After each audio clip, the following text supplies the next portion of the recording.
Gente, no mês passado, o Ministério da Saúde reconheceu um surto de meningite meningocócica em Maceió, afetando principalmente crianças menores de 5 anos de idade.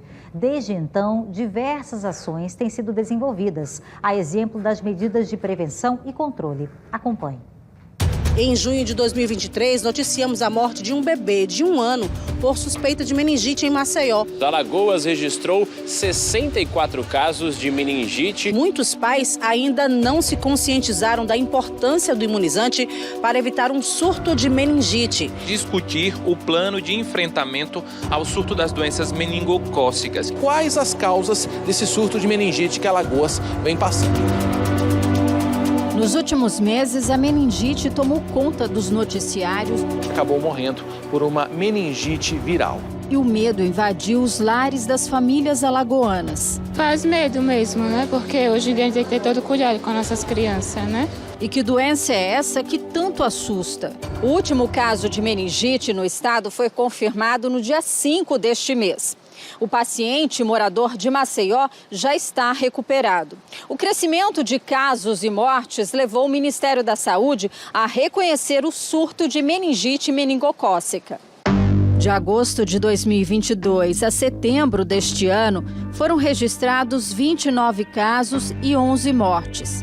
O pico dos casos ocorreu entre maio e julho deste ano. Nos últimos meses que antecederam o mês de setembro, nós tivemos um aumento que ultrapassou a média dos últimos 10 anos. Então, o surto é uma aglomeração de casos no tempo e no espaço. Então, nós tivemos muitos casos em localizações específicas.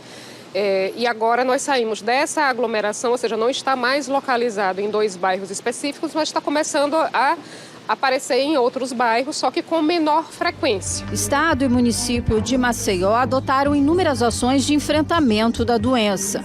O paciente, ao entrar nessas unidades, nas UPAs principalmente, tendo um quadro compatível com meningite, já começa a receber o tratamento, que é muito importante. Quanto mais rápido, melhor. E nos hospitais, o diagnóstico ele já é realizado, quando na possibilidade de fazer o líquor, que é o exame da espinha, e também a tomografia computadorizada naqueles casos que existe a proibição de fazer o líquor.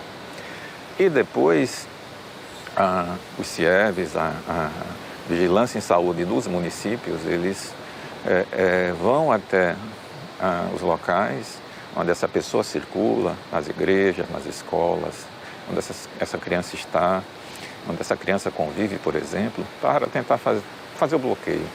Que consiste no quê? Identificar aquelas pessoas que tiveram proximidade maior com o caso-fonte e iniciar a medicação específica para essa situação. Por conta das mortes, existe uma cobrança muito grande da população para que a vacina para meningite tipo B, que hoje só tem na rede privada, seja disponibilizada para toda a população.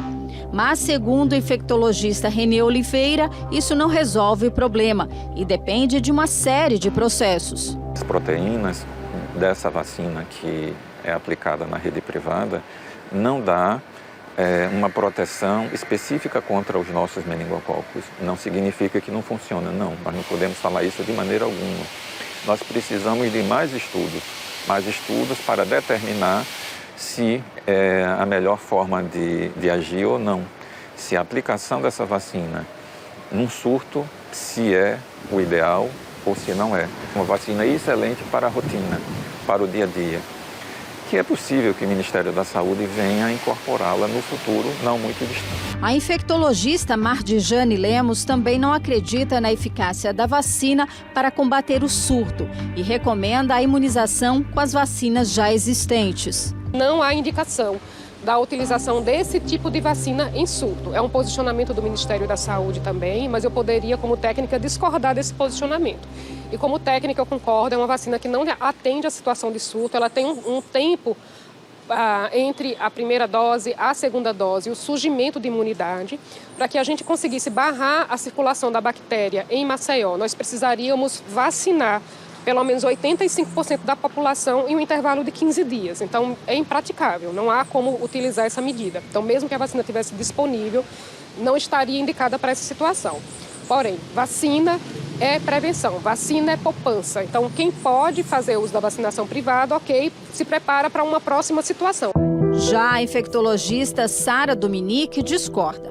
Ela defende a vacinação dos grupos prioritários numa tentativa de barrar a doença. Vacina não controla surto, vacina não controla a pandemia, mas o objetivo de se estimular a vacinação e tensionar, talvez, quem sabe, né, a aquisição dessa vacina também por parte do Ministério da Saúde, já que a gente tem aí ao longo dos anos uma prevalência do meningo B, é realmente tentar dar a oportunidade do sistema imunológico reconhecer mais uma bactéria que tem um potencial de letalidade, porque meningite infelizmente mata, Maria, e promove uma morbidade, um adoecimento que é desnecessário, já que a gente tem uma oportunidade de se prevenir com uma coisa boa que é a vacina. A Jaqueline é mãe de Ronald, de 4 anos. Ela mora no Jacintinho, um dos bairros com maior número de casos, e disse que está preocupada com a situação.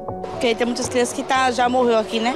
E Maceió precisa ficar preocupada, né? Além da atualização do calendário vacinal, é importante que a população fique atenta aos sintomas e procure ajuda médica o quanto antes. Clinicamente, quem chega adoecido com febre, dor de cabeça, alterações neurológicas de comportamento, uma crise convulsiva, alteração do nível de consciência, esses são os que tendem a ter um diagnóstico clínico de suspeita de meningite.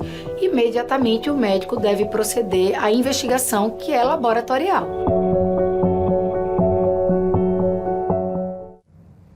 E o boletim epidemiológico semanal sobre a meningite meningocócica apontou mais um caso da doença em Alagoas. Esse foi em Maceió. Até agora são 32 casos, sendo 29 só na capital. Desse total, 13 pessoas perderam a vida.